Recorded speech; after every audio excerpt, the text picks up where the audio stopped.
Le Jourdain typifie le calvaire. Dès que l'arche fut engagée dans le fleuve, les eaux s'arrêtèrent et s'élevèrent en un monceau, laissant un libre passage au peuple. Josué 3,16.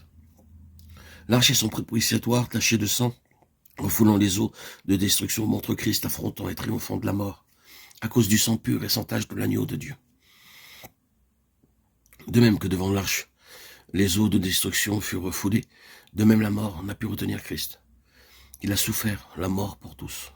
Hébreux 2,9. Mais il triompha en vertu de son sang, celui de sa vie incorruptible et sans péché. Dieu l'a ressuscité en le délivrant des liens de la mort. Acte 2,24. Quelle est la preuve que le Dieu vivant est au milieu de nous? N'est-ce pas la présence de sa vie de résurrection en nous, dans notre âme intérieure, nous faisant triompher de la mort? C'est elle qui nous donne force et puissance pour refouler la mort, comme l'arche des eaux de destruction. La mort de Christ est celle de toute la vieille création en Adam, mais pas la résurrection.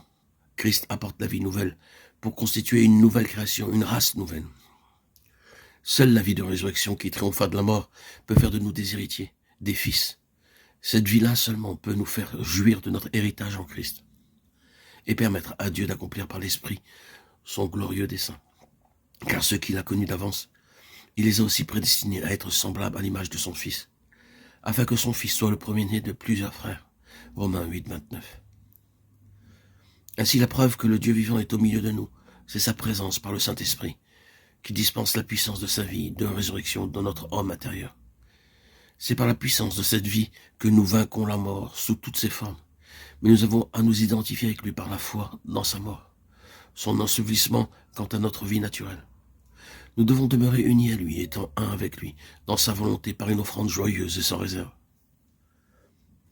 C'est en laissant le Saint-Esprit établir la Seigneurie de Christ en nous, reconnaissant ses droits absolus, que nous entrons dans l'expérience toujours plus profonde de sa mort et de sa résurrection.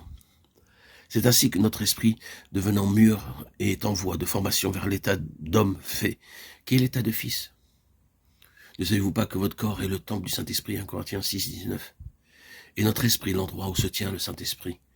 Le Saint-Esprit lui-même rend témoignage à notre esprit que nous sommes enfants de Dieu, Romains 8, 16.